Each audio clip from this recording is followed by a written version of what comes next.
కృపగల దేవుడు మన ప్రభు అయిన యేసయ్య పరిశుద్ధ నామములో కూడి వచ్చిన మీ అందరికీ నా హృదయపూర్వకమైన వందనాలు తెలియజేస్తున్నాను. కొద్దిసేపు దేవుని మాటలు విందాం. పరిశుద్ధ గ్రంథము నుండి కీర్తనల గ్రంథము 68వ కీర్తన 10వ వచనాన్ని చదువుకుందాం. కీర్తనల గ్రంథము 68వ కీర్తన 10వ వచనం. నీ సమూహము వానిలో నివసించును దేవా, నీ అనుగ్రహము చేత దీనులకు సదుపాయము కలుగజేసితివి. ప్రార్థన చేసుకుందాం. ప్రభా, నీ వందనాలు నాయనా, ఈ రాత్రికాల సమయం ఈ రీతిగా మమ్మలను మీ సన్నిధికి సమకూర్చి నీ సన్నిధిని అనుభవించే భాగ్యాన్ని మీరు మాకు కలుగజేసిన విధానానికై లెక్కలేని స్తోత్రాలు నాయనా. ఈ రాత్రికాల సమయం మీరు మాకు అనుగ్రహించిన ఈ లేఖనాన్ని బట్టి నీ వందనాలు. ఈ లేఖనం వివరించి నీ బిడ్డలకు నాయన వివరించే అంత జ్ఞానం నాకు లేదు బాబు. నీ సిలువు చాటు నన్ను మరుగుపరుచుకొని నీ మాటలతో మా హృదయాలు నింపి మమ్మల్ని బలపరిచి సహాయం దయచేయమని మా ప్రభువును ప్రియరక్షకుడు త్వరలో రానయ్యున్న యేసయ్య అతి శ్రేష్టమైన నామంలో అడిగి వేడుకొనుచు ప్రార్థిస్తున్నాను మా పరమ తండ్రి, ఆమేన్. ప్రియమైన దేవుని బిడ్డలారా, దేవుడు ఈ రాత్రికాల సమయం మనకు అనుగ్రహించిన ఈ లేఖనాన్ని బట్టి ఆయనకి ఎంతైనా స్తోత్రములు చెల్లించవలసిన వారంగా ఉన్నాం. హల్లెలూయా. దేవుని వాక్యం అంటా ఉంది కదా, నీ అనుగ్రహము చేత దీనులకు సదుపాయము కలుగజేసితివి.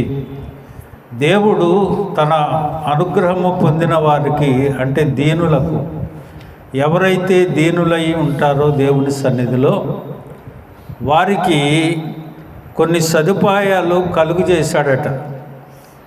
అవి ఏంటి ఆ సదుపాయాలు? ఎవరికి ఆ సదుపాయాలు దేవుడు కలుగు చేస్తాడు అనే విషయాన్ని ఈ రాత్రి కొద్ది నిమిషాలు మనం ధ్యానం చేసుకుందాం. మొదటిగా, దీనులకు, ఎవరైతే దీనులై ఆయన సన్నిధిలో నివసిస్తారో వారికి దేవుడు అనుగ్రహించేది, వారు ఆశించినది వారికి అనుగ్రహిస్తాడట.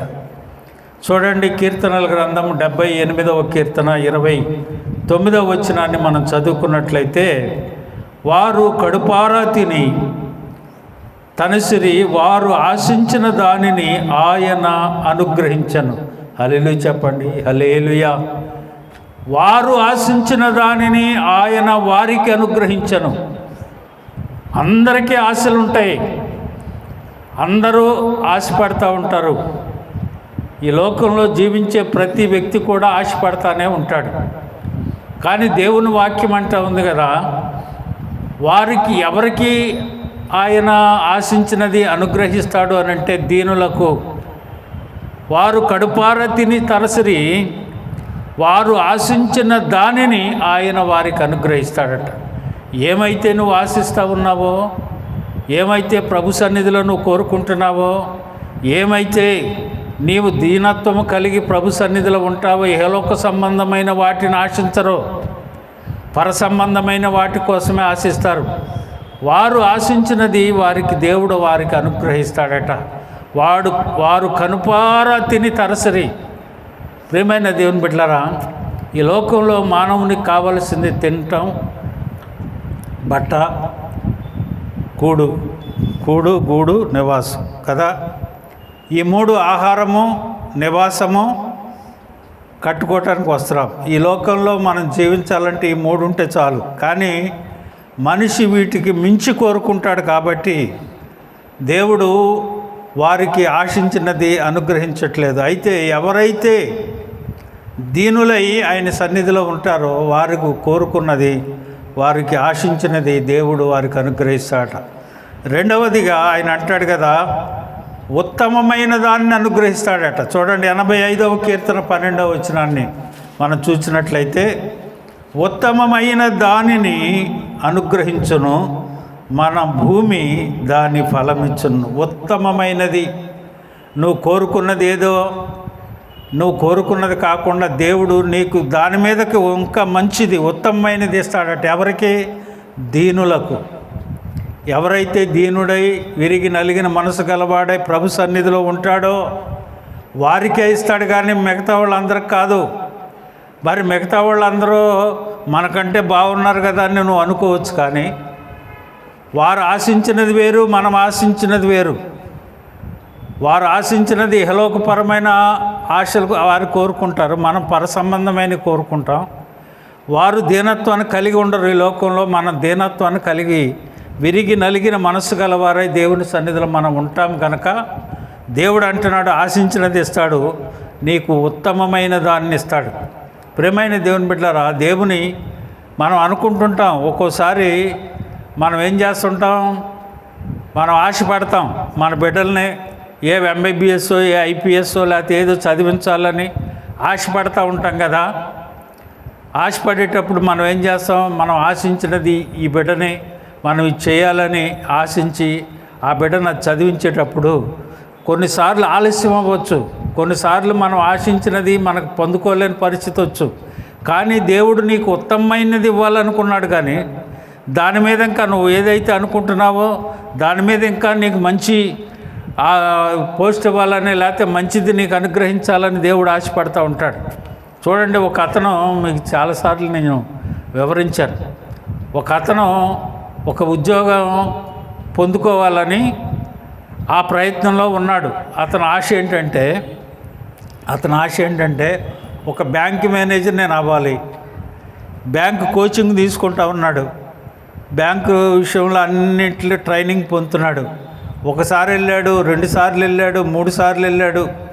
చివరిగా వాళ్ళ తండ్రి అన్నాడు, ఇన్నిసార్లు నువ్వు ప్రయాసపడుతున్నావు కదా నాన్న, ఈసారి దేవుని చిత్తం ఏదో తెలుసుకొని ప్రభు సన్నిధిలో ప్రార్థన చేసి వెళ్ళు. ఈసారి ఆగిపోతే మానేసే ప్రభు సన్నిధిలో మనం ప్రార్థిస్తామంటే 4వసారి కూడా ఫెయిల్ అయ్యాడు. ఇంకా అప్పుడు గుర్తొచ్చింది, ఏంటి అప్పుడు దాకా గుర్తొట్టలా, మావాడు బ్యాంక్ మేనేజర్ అయిపోవాలనుకుంటున్న ప్రార్థన చేస్తున్నారే కానీ దేవుని చిత్తాన్ని వీళ్ళు గుర్తెరిగి ప్రార్థన చేయట్లా. అప్పుడు కుటుంబం అంతా ఏం చేసిందంటే, ఈ కుర్రాడు దుఃఖపడిపోతూ ఉన్నాడు, ఏంటి ప్రభు సన్నిధిలో నాకు ఎంత అవమానం జరుగుతూ ఉంది, నాకన్నా తక్కువ ఉన్నవాళ్ళు, నాకన్నా చదువు తక్కువ వాళ్ళు బ్యాంక్ మేనేజర్ పోస్టులో కొట్టేశారు, ఏంటి నా పరిస్థితి అని ఈయన అనుకుంటూ కుటుంబం అంతా ఉండి 3 దినాల ఉపవాసం ఉండి ప్రభు సన్నిధిలో ప్రార్థన చేస్తున్నారు. ప్రభు అన్నాడు, ఒరే పిచ్చోడా, నువ్వు ఆశించినది ఎంత, నీకు ఇవ్వాలనుకున్నది ఎంత, నీకు ఉత్తమమైన దాన్ని నేను ఇవ్వాలని ఆశపడుతుంటూ నువ్వు చిన్నదాన్ని కోరుకుంటావేంటి, అది కాదు నేను నీ ఎడలో ఉన్న తలంపు వేరు అని ప్రభు ఎప్పుడైతే ఆ తల్లిదండ్రులకు దర్శనంలో సెలవిచ్చాడో, తల్లిదండ్రులు అన్నారు, బాబు దేవుడు నీకేదో పెద్దది ఆశించాడంట, అది నీకు ఇవ్వాలనుకుంటున్నాడు, నువ్వేమో దీనికోసం ప్రయాసపడుతున్నావంటే అప్పుడు ఇతను గుర్తొచ్చింది, ఏంటి పరిస్థితి, అసలు నేను ఇతను అనుకున్నది ఐఏఎస్ చదవాలని.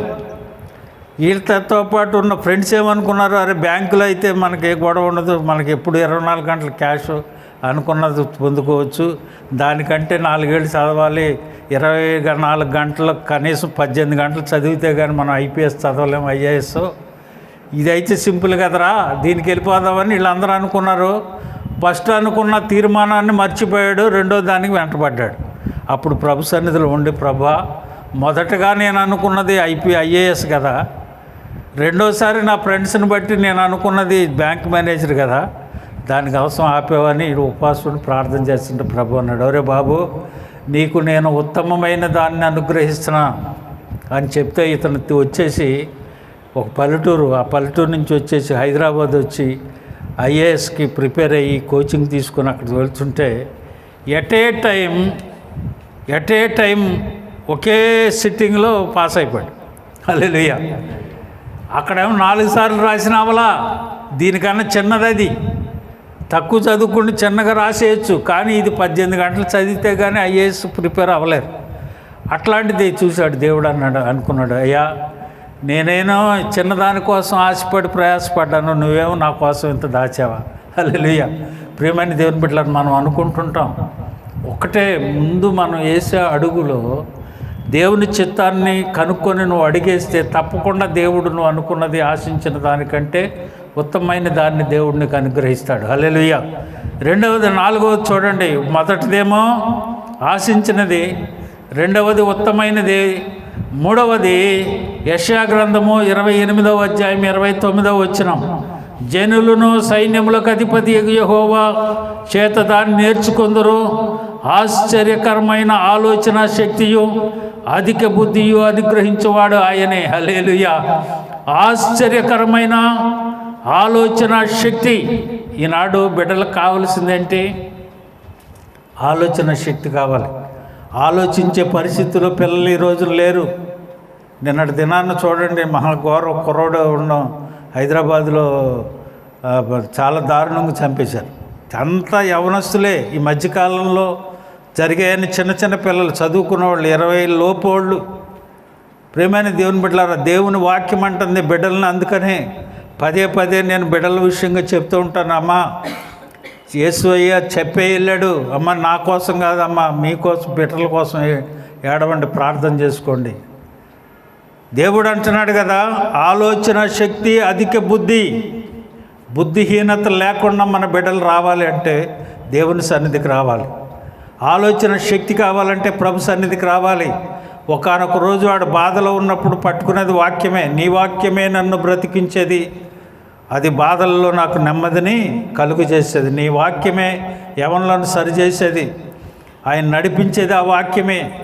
ఆ వాక్యము వినేటట్టు దేవుణ్ణి పదే పదే అవసరమైతే దేవుని మాటలు వినిపించడానికి బ్రతిమలాడైనా దేవుని సన్నిధికి తీసుకొచ్చేటట్టుగా ఉండాలి. ఒకరోజు వాళ్ళని ఆదరించేది అదే. ఈనాడు వాళ్ళకి తెలియకపోవచ్చు, రేపు ఆ బాధల్లో నెమ్మదినిచ్చేది ఆ వాక్యమే, వాళ్ళు నడిపించేది ఆ వాక్యమే. ఒకనొక రోజు దెబ్బ తగిలిన తర్వాత తెలుస్తుంది నొప్పేంటో, ముందు తెలియదుగా. మనం అటు ఎలబకరా, గుంట్లో పడతావు, లేకపోతే ఎదురు దెబ్బ తగులుద్ది, అవన్నీ గొప్పలు రా అని చెప్పినా వినలేదనుకో, వెళ్తే అయ్యయ్యో తగిలిన తర్వాత ఏమంటాడు, మా అమ్మ చెప్పింది, మా నాన్న చెప్పాడు, పాస్టర్ గారు చెప్పాడు, మా మాస్టర్ గారు చెప్పాడు, కానీ నేను వినలేదు అని అనుకుంటాడు. ఒకనొక రోజు వారికి నెమ్మదినిచ్చేది ఈ వాక్యమే. వాక్యమే. దేవుని ఆలోచన శక్తి, అధిక బుద్ధి దేవుడు వారికి అనుగ్రహించాలంటే దేవుని మాటలు వారు వినేటట్టుగా చేయాలి. తర్వాత చూడండి, కీర్తన 84:11 చెప్తాడు, దేవుడైన యెహోవా సూర్యుడును కేడుమునై ఉన్నాడు. యెహోవా కృపయు ఘనతయు అనుగ్రహించువాడు. యథార్థముగా ప్రవర్తించు వారికి ఆయన ఏ మేలు కృపను ఘనతనిస్తాడంట. చూడండి, ఆ పిల్లోడికి ఎంత ఘనత ఇచ్చాడు దేవుడు. 4 సార్లు చనిపోయి 4 సార్లు ఫెయిల్ అయిపోయి వెళ్ళిపోతావు, అసలు నా బతికింతే దేవుని సన్నిధికి వెళ్ళిన అనుకున్న వాడు, దేవుడు ఏమిచ్చాడు? అతని కృపను ఘనతను అనుగ్రహించాడు. ఎంత ఐఏఎస్ అంటే ఒక జిల్లాకి అధికారిని చేశాడు. ఈనాడు మనం అనుకోవచ్చు, ఏంటి మా బతుకులో అనుకోవచ్చు, కానీ దేవునికి నీ బ్రతుకును అప్పగిస్తే దేవుడే చూసుకుంటాడు. కృపయు ఘనతయు నేను అనుగ్రహిస్తాను అని అంటాడు. తర్వాత చూడండి, బలమును ఆశీర్వాదమును. కీర్తన గ్రంథం 29వ కీర్తన 11వ వచనం, యెహోవా తన ప్రజలకు బలమును అనుగ్రహించును. యెహోవా తన ప్రజలకు సమాధానమును కలుగజేసి వారిని ఆశీర్వదించును. ఏమిస్తాడంట? బలాన్ని, ఆశీర్వాదమును దేవుడు అనుగ్రహిస్తాడట. ప్రియమైన దేవుని బిడ్డలారా, ఈ రాత్రి దేవుని మాటలు వింటున్న నీవు దేవుని వాక్యాన్ని చాలా జాగ్రత్తగా మనం వినాలి. ఏమనుగ్రహిస్తాడు? ఆశించినది ఇస్తాడు, ఉత్తమైనది ఇస్తాడు, ఆలోచన శక్తినిస్తాడు, అధిక బుద్ధినిస్తాడు, కృపనిస్తాడు, ఘనతనిస్తాడు, సమాధానమునిస్తాడు, బలమునిస్తాడు, ఆశీర్వాదమునిస్తాడు, స్వాస్థ్యాన్ని కూడా ఇస్తాడంట. చూడండి, 61వ కీర్తన 5వ వచనం, దేవా నీవు నా మొక్కుబడులను అంగీకరించి ఉన్నావు. నీ నామమందు భయభక్తులు గల వారికి ఏమిస్తాడంట? ఏమిస్తాడట? స్వాస్థ్యము. హల్లెలూయా. ఆ స్వాస్థ్యము ఆయన దాచి ఉంచాడు నీ కోసం. ఆ స్వాస్థ్యాన్ని నువ్వు పొందుకోవాలంటే ఆయన యందు భయభక్తులు కలిగి ఉండాలి. ఆయన యందు భయభక్తులు కలిగి ఉన్న వారికి ఆయన దాచి ఉంచిన స్వాస్థ్యము.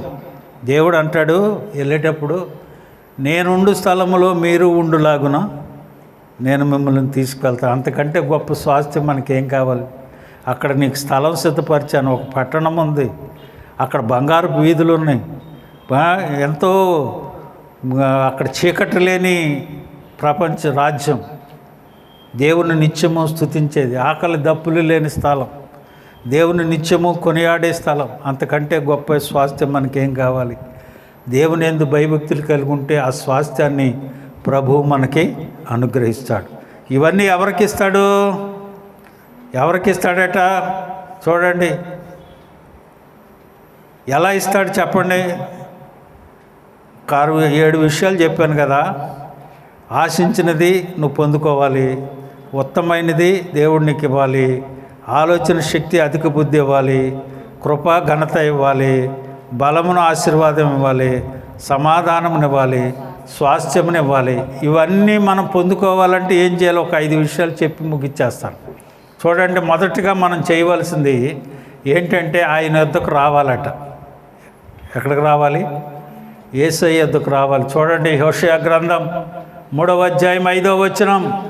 తరువాత ఇశ్రాయేలు తిరిగి వచ్చి తమ దేవుడైన యెహోవా యొద్దకును తమ రాజైన దావీదునొద్దకును విచారణ చేయుదురు. ఈ దినములలో అంతమంది వారు భయభక్తులు కలిగి యెహోవా అనుగ్రహము నొందుటకై, చూడండి అక్కడ ఏం రాసి ఉంది, అది అండర్లైన్ చేయండి. ఆయన యొద్దకు వత్తురు. ఆయన అనుగ్రహం మనం పొందుకోవాలి అని అంటే, మనం ఆశించినది ఆయన అనుగ్రహించాలంటే, ఉత్తమమైనది మనకు కావాలి అని అంటే ఏం చేయాలంట? ఆయన యొద్దకు రావాలి. హల్లెలూయా చెప్పండి. ఎక్కడికో వెళ్ళవసరం లేదు, నీవు ఆయన యొద్దకు రావాలి, ప్రభు సన్నిధికి రావాలి. అప్పుడు ఇవన్నీ దేవుడు నీకు అనుగ్రహిస్తాడు. తర్వాత రెండవది ఏం చేయాలి? ఓపికతో కనిపెట్టాలంట. చాలా ముఖ్యమైన పాయింట్లు అండి ఇవి. దేవుడు మనకు అనుగ్రహించే వాటిని మనం ఎలా చేస్తే, మన వాళ్ళకి తెలిసిన విషయం ఏంటంటే, ఎక్కడికో వెళ్ళి ఉన్నో ప్రార్థన చేస్తానో, ఫోన్లో ప్రార్థన చేయించుకుంటానో, ఆడిచ్చిన తైలాభిషేకం తీసుకుంటానో, ఆడి ఇచ్చిన నూనె తెచ్చుకుంటానో వచ్చేది కాదు ఇది. దేవుడు నీకు అనుగ్రహించాలి. నువ్వు చేయవలసిన పని, వాడు సేవకుడు చేయవలసిన పని చేస్తాడు. మనం చేయాల్సిన పని చేస్తేనే కదా అనుగ్రహం మనకు కలిగేది. ఇప్పుడు ఫర్ ఎగ్జాంపుల్ అనుకుందాం, నేనేం చేస్తున్నానో, ఏం చేశానో, నేను చేసే అన్నీ చేసుకుంటూ వెళ్ళిపోయి ఒక గొప్ప దైవసేవకుడే ఉన్నాడు. ఆయన దగ్గరికి వెళ్ళిపోయి నేను చేసే దేవునికి వ్యతిరేకమైన కార్యాలన్నీ చేసేసుకొని ఆయన దగ్గరికి వెళ్ళి ప్రార్థన చేసుకుని వచ్చేస్తే నేను పరలోకం వెళ్ళిపోతానా? నాకు ఆశీర్వాదం వచ్చేస్తుందా? నువ్వు చేయవలసింది నువ్వు చేయకుండా అక్కడికి వెళ్ళి చేస్తే ఏం సుఖం? యేసు ప్రభు వారి శిష్యులను ఏమన్నాడు తెలుసా? అల్ప విశ్వాసులారా, ఎంతకాలం నేను మీతో ఉంటానురా? ఎందుకు మీరు ఎలా ఉంటున్నారు? ఆవగించంత విశ్వాసం మీలో లేకుండా ఉంటుంది అని అన్నాడు ఆయన. శిష్యులు అంటే వాళ్ళని అన్నాడు. మనం ఎంత చెప్పండి? పడుకున్నప్పుడు కూడా అరే శోధనలో పడతారా, ప్రార్థన చేసుకుంటారా అని అన్నాడు. ప్రియమైన దేవుని బిడ్డలారా, ఈ రాత్రి దేవుడు మనకి అనుగ్రహించవలసిన వాటిని అనుగ్రహించాలంటే మనం చేయవలసినవి చేస్తేనే ఇస్తాడు. మొదటగా మనం ఏం చేయాలి? ఆయన వద్దకు రావాలి. రెండవది ఓపికతో కనిపెట్టాలి. విలాప వాక్యాలు 3వ అధ్యాయం 26వ వచనం. విలాప వాక్యాలు 3వ అధ్యాయం 26వ వచనం.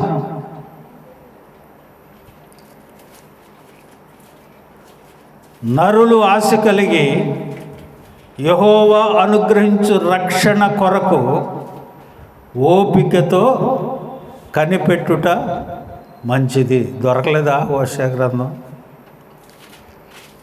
ఎందుకు మీరు తీసి అండర్లైన్ చేసుకుంటారని ఆగా. చెప్పు.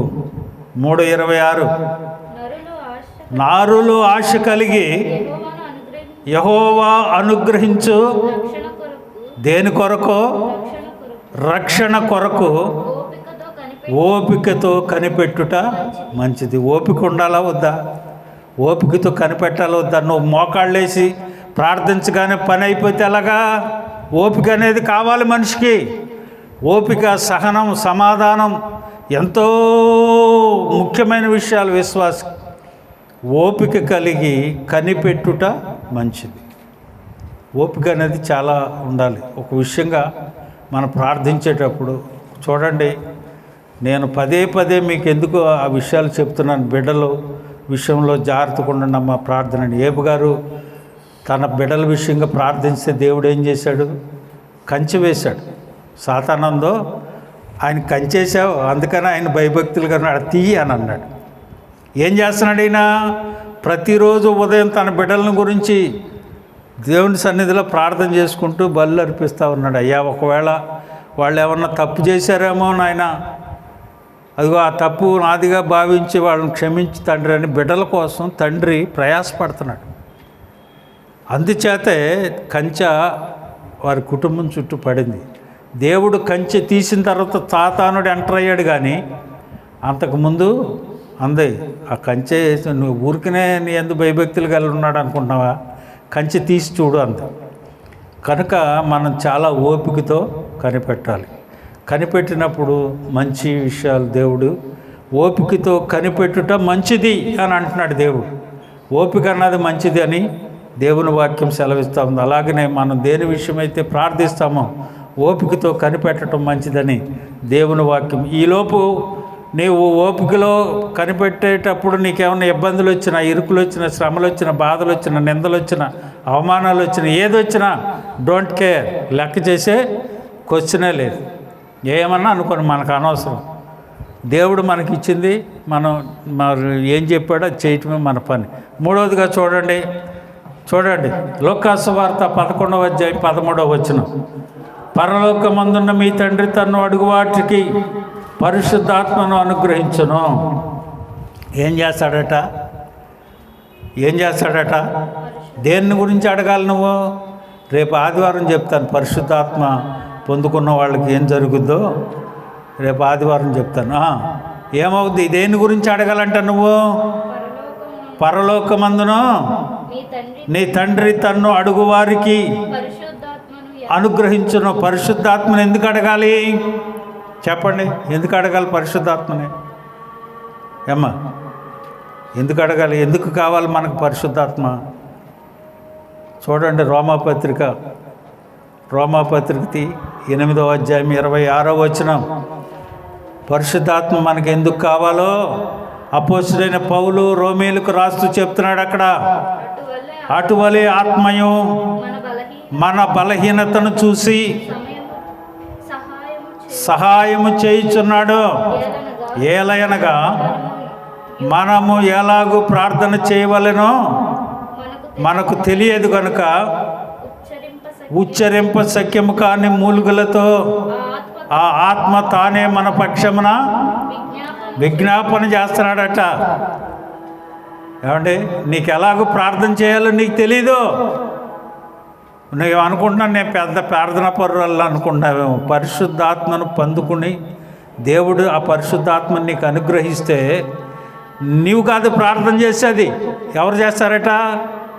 పరిశుద్ధాత్ముడు చేస్తాడు. చూడండి, ఒక ప్రార్థన చేసేటప్పుడు ఇసుక్కోకూడదు. ఒకళ్ళు ప్రార్థన చేస్తున్నారు, నువ్వు ప్రార్థన చేస్తున్నావు, ఆత్మ ప్రేరేపణ చేత నువ్వు చెయ్యు, నీకు తెలియదు నువ్వు ప్రార్థన చేస్తున్నావని. చేసేటప్పుడు ఎంతసేపు ఏం చేస్తుందో మనకు తెలియదు. ఆ ఆత్మ ఏం చేస్తుందంట? మన పక్షంగా తానే దేవునికి విజ్ఞాపన చేస్తుంది. అది నీ గురించి అవ్వచ్చు, నా గురించి అవ్వచ్చు, సంఘం గురించి అవ్వచ్చు, కుటుంబాన్ని గురించి అవ్వచ్చు, తన వ్యక్తిగత జీవితాన్ని గురించి అవ్వచ్చు. ఆత్మ తానే మన పక్షంగా తండ్రికి విజ్ఞాపన చేస్తున్నాడు. అందుకు పొందుకోవాలి పరిశుద్ధాత్మ. ప్రేమైన దేవుని బిడ్డలారా, ఆ ఆత్మను పొందుకుంటే ఉచ్చరింప శక్యము కాని మూలుగులతో ఎవరు మూలుగుతారు? బాధ ఉన్నవాడు మూలుగుతాడు కదా. ఆ పరిశుద్ధాత్మ మనలో ఉండి మనకున్న బాధలను, మనకున్న వేదనను, మనకున్న తండ్రి మీద ఉన్న ప్రేమను ఆ మూలుగుల ద్వారా వినిపిస్తూ ఉంటాడు. దేవుని వాక్యం అంటుంది, మీరు అడుగుదానికన్నా పరిశుద్ధాత్మని నీకు దేవుడు అనుగ్రహిస్తాడు. అప్పుడు అక్కడ చెప్పిన కృప, ఘనత, బలము, ఆశీర్వాదం, సమాధానం అన్నీ నీకు దొరికేది అప్పుడే. ఆత్మ లేనివాడు నావాడు కాదు అని దేవుని వాక్యం అంట. మరి ఆత్మను పొందుకోకుండా, ఆత్మలో ప్రార్థన చేయకుండా కార్యాలు ఎలా జరుగుతాయి మనకి?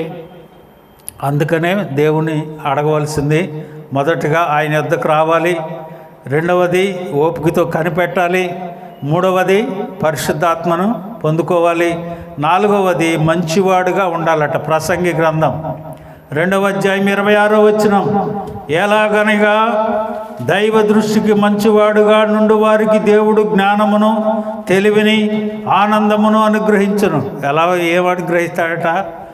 ఎప్పుడైతే పరిశుద్ధాత్మను పొందుకున్నావో నువ్వు మంచివాడు అయిపో దేవుని దృష్టిలో కదా. పరిశుద్ధాత్మ లేకుండా మంచివాడిగా ఉండడు. దేవుని వాక్యం అంటూ ఉంది కదా, 2వ అధ్యాయం 26 ప్రసంగి గ్రంథం, ఏలయనగా దైవ దృష్టికి మంచివాడుగా నుండువానికి, ఎవరికంట? మంచివానిగా ఉండువానికి దేవుడు జ్ఞానమును ఏమిస్తాడట? జ్ఞానమును, తెలివిని, ఆనందమును అనుగ్రహించాను. హల్లెలూయా చెప్పండి. హల్లెలూయా. ప్రియమైన దేవుని బిడ్డలారా, దేవుని వాక్యము ధ్యానం చేసుకుంటూ ఉంటే ఎంత ఆనందం కలుగుద్దో, ఎంత సంతోషం కలుగుద్దో, ఎంత ఇదిగా దేవుని సన్నిధిలో మనం ఉంటాము. ఆ ఆనందం పొందుకున్నవాడికి తప్ప పొందుకున్నవాడికి తెలియదు. జ్ఞానమును, తెలివిని, ఆనందమును దేవుడు అనుగ్రహిస్తాడు. అందుకని నేను ప్రార్థన చేసేటప్పుడు పిల్లల విషయంలో, అయ్యా వీరికి తెలివిని, జ్ఞానమును, సంతోషం, సమాధానం, ఆనందమును దయచేయి బాబు అని ప్రార్థన చేసేది. అందుకే ఆ జ్ఞానం ఎక్కడ దొరుకుద్ది? దేవుని యందు భయభక్తులు కలిగి ఉండటమే జ్ఞానమునకు. మరి దేవుని యందు భయభక్తులు కలిగి దేవుని సన్నిధికి రాకుండా జ్ఞానం ఎక్కడ వస్తుంది? ఇంటి దగ్గర కూర్చొని మంచి కాలేజీల్లోనో లేకపోతే లంచ్ ట్యూషన్లో చేస్తే వచ్చేస్తుందా? రాదుగా.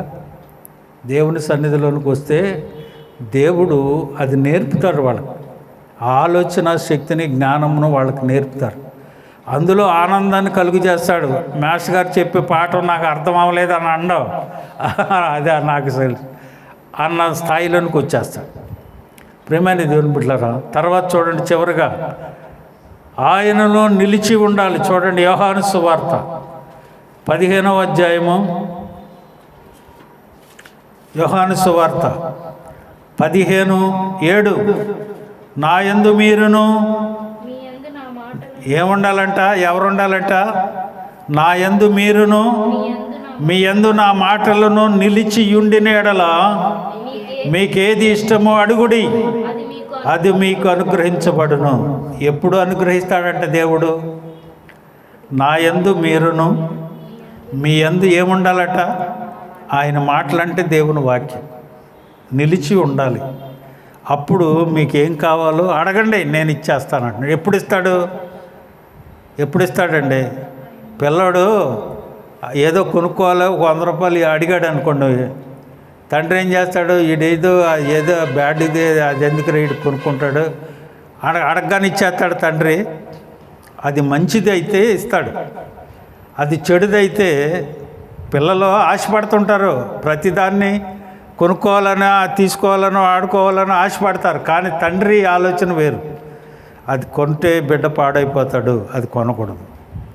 కాబట్టి అదే కొడుకు తండ్రి దగ్గరికి వచ్చి, నేను ఆడుకోవాలి, ఒక వస్తువు కొనియాలంటే ఏం ఆడుకుంటే మంచిదో తండ్రికి తెలుసు కనుక అది కొనిస్తాడు తీసి. ఈడు అనుకున్నది ఎవడో. తండ్రి ఆలోచన శక్తి వేరు, ఆలోచించేది వేరు బిడ్డ పట్ల. కుమారుడు తండ్రిని అడిగేది వేరు.